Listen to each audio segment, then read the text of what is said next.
Greetings everyone, welcome to Chess Advance. This is from the QuantBox Chennai Chess Masters, and with the white pieces we have Nihal Sarin, with the black pieces we have Arjun Erigaisi, India's top rated player. And this game is gonna be very insane game because Nihal, the speed demon that he is, has unfortunately not been able to win a single game. In three matches his score is zero point 0.5, and he has played spectacularly well, just aggressively pushing for wins even in the drawing situations, and that's why he's not been able to get that. But here, let's see what he's able to do. He starts with knight to f3 ready opening, knight to f6, b3, c5, bishop to b2, knight to c6 and e3.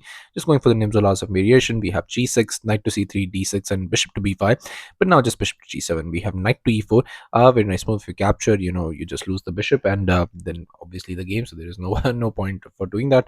But here just e5. But now just goes for knight to g3. And in this position, you can see that the bar shifted towards a little bit towards the black side. But you have to understand that it is because h5 is a very nice possibility in this position, because you get that very easily, and that comes with the tempo on the knight. So that's the idea. Here castles, a6, bishop to e2, e4, and definitely Arjun playing with absolute precision. And the more and more you watch Arjun's games, the more and more you realize why he's India's number one, because the way he's been playing, he's been finding perfect moves in all these situations. It's just so hard to beat him. And you're gonna understand this, what I mean by this, because this game is a 70 move game. It's a really a grind. It just ended, and if any of you watched it, you will be able to understand what I mean.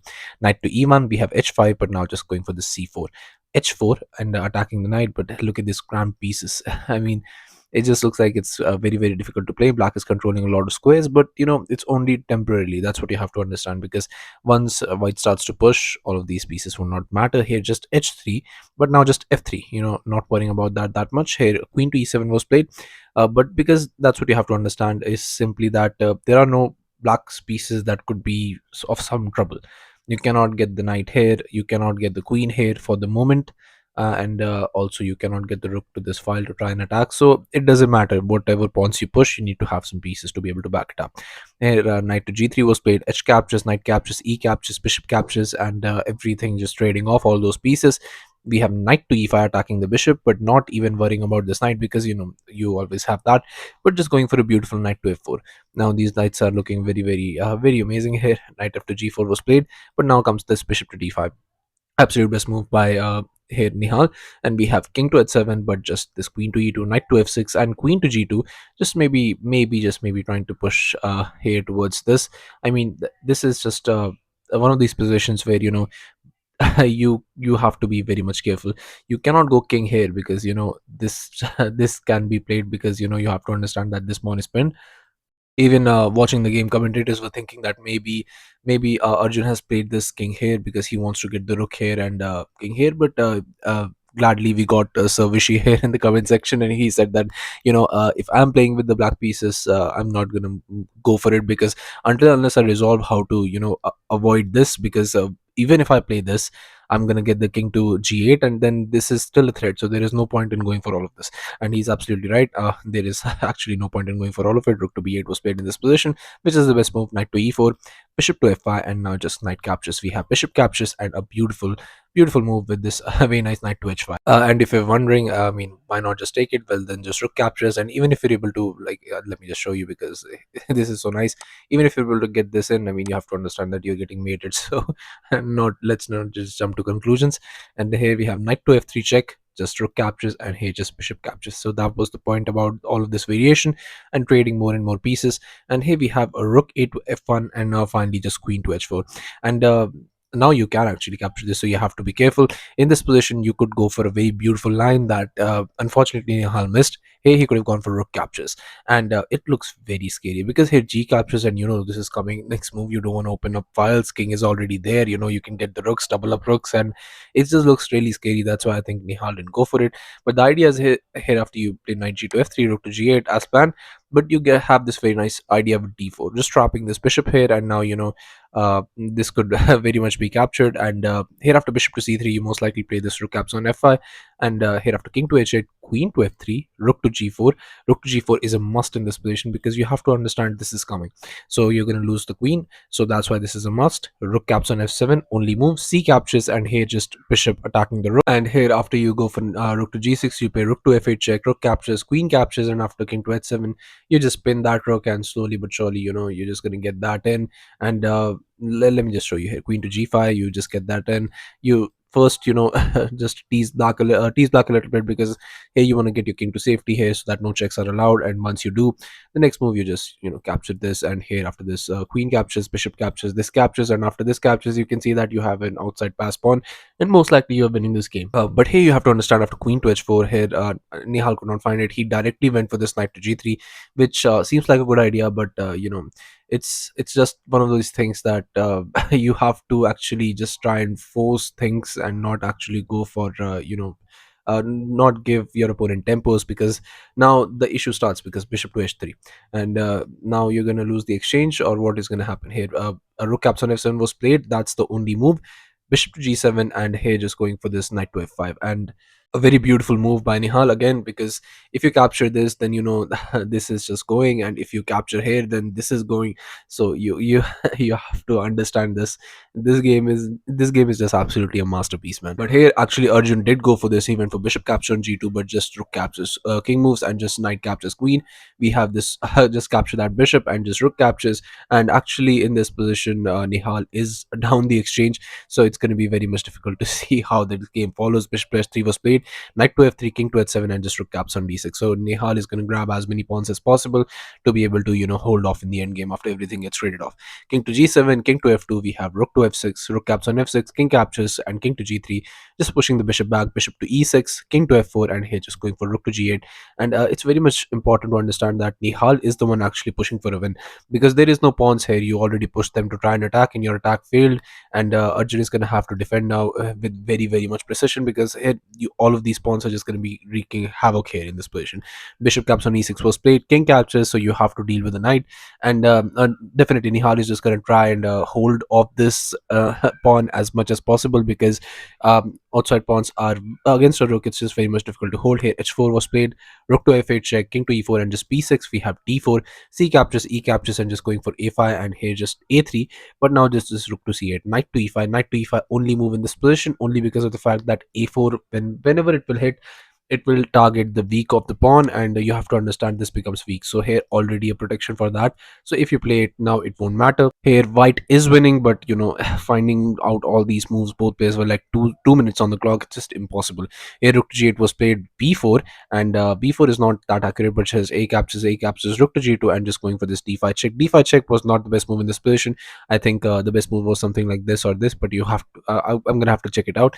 King to d6 was played, but now just king to d4. We have rook to d2 check, knight blocks, and here just going for rook to h2. c5 check, and here we have b captures, and which direction do you move? You have to be very much careful. You cannot go here, because knight check, and then you can just defend the pawn. And if you're able to defend the pawn and push the pawns at the same time, it's just over for you. You cannot do anything in this position.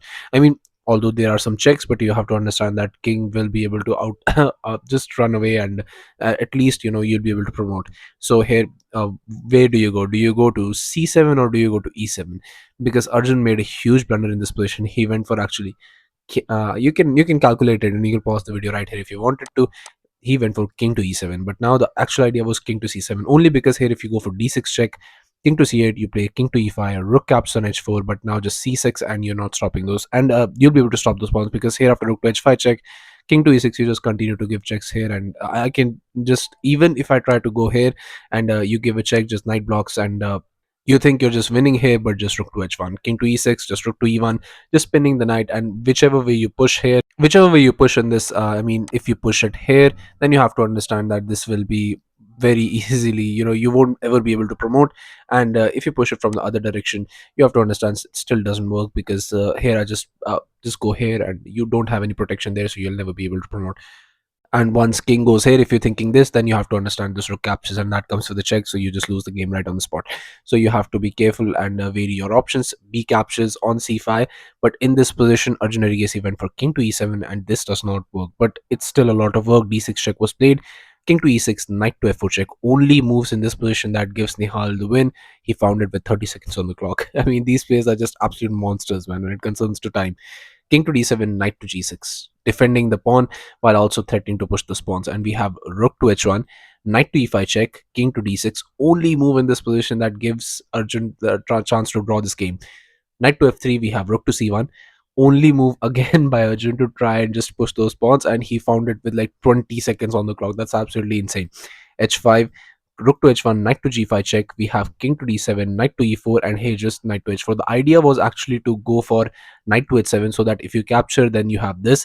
So instead, you don't capture, but you go for this a knight to f8 check, and then after the king moves, now you'll be able to push those pawns. It was absolutely insane and outrageous. This idea was here in this position. King to e3 was played, just trying to unpin the knight, and now you can move the knight. Here, just king to e6. Only move in this position that doesn't lose the game. We have knight to g5 check, king moves, and now finally he goes knight to e4. Still waiting, both players getting time on the clock. But here after knight to g5 check, king to d7 was played. Now he finally goes for knight to h7. You cannot capture because of this fork, and you'd lose the game right on the spot. Here we have rook to c4. Only move in this position by Arjun. Again, this is the perfect move, and it actually you have to understand just one thing in this position, that there is only one move in this position. I'm again asking you to try and pause the video and try and find out which move wins the game for Nihal. Is it knight to f8 check, or is it knight to f6 check? So have at it. Congratulations to everyone who's able to find this move, and the idea is knight to f6 check. Only reason in this being that wherever the king moves, let's say you move here, you have this, and you're just protecting everything, and you're also threatening to win the pawn. So just promote the pawn, and it is just so insane that this is the only move that you can find. But here in this position, Nihal doesn't find it. Nihal goes for knight to f8 check, and it doesn't work out because king to e8, you have king to d3. But here Arjun Erigaisi has to find the only move, which is rook to c1, to be able to save this game. But he was down to 5 seconds, and he plays rook captures on c5, and it blunders in the most horrible way ever. We have this insane move, which is this d7 check. You play king to e7, d8 queen, king captures, and this fork. And it was just on this move that Arjun Erigaisi resigned the game. And Nihal Sarin just showcasing his bullet skills and just showing how powerful he actually is, and he's able to win this game. Why does it win? Because whatever you do in this position. Now, if you're asking why does it win this, then just you play this captures. You try to go here, but knight comes, and now once you go here, just knight defends it, and all you have to do is get the king into the game. Maybe just get the knight wherever you want it to, and just try and just give this check. Wherever you move, just push the pawn, and it's going to be very very easy in this position. And I mean, both of them are GMs. They can calculate this in their, not even in their sleep. Like, if you ask them, raise the just raise them from their sleep, and just ask them what to do in this position, they'll be able to tell you what to do. And that's how amazing these people are. But here Arjun Erigaisi was not able to find this rook to c1, and it was on this move he resigned. And well, very very painful loss for him, because not only it actually actually just puts him behind. Vincent came out a full point because Vincent drew his game, but also it actually just he loses a lot of crucial FIDE points here, and it's not going to be well on his rating. But yeah, thank you all for watching. I'll be coming back with games like these, so stay tuned to the channel, subscribe to the channel, and I'll be seeing you guys very very soon. Thank you all.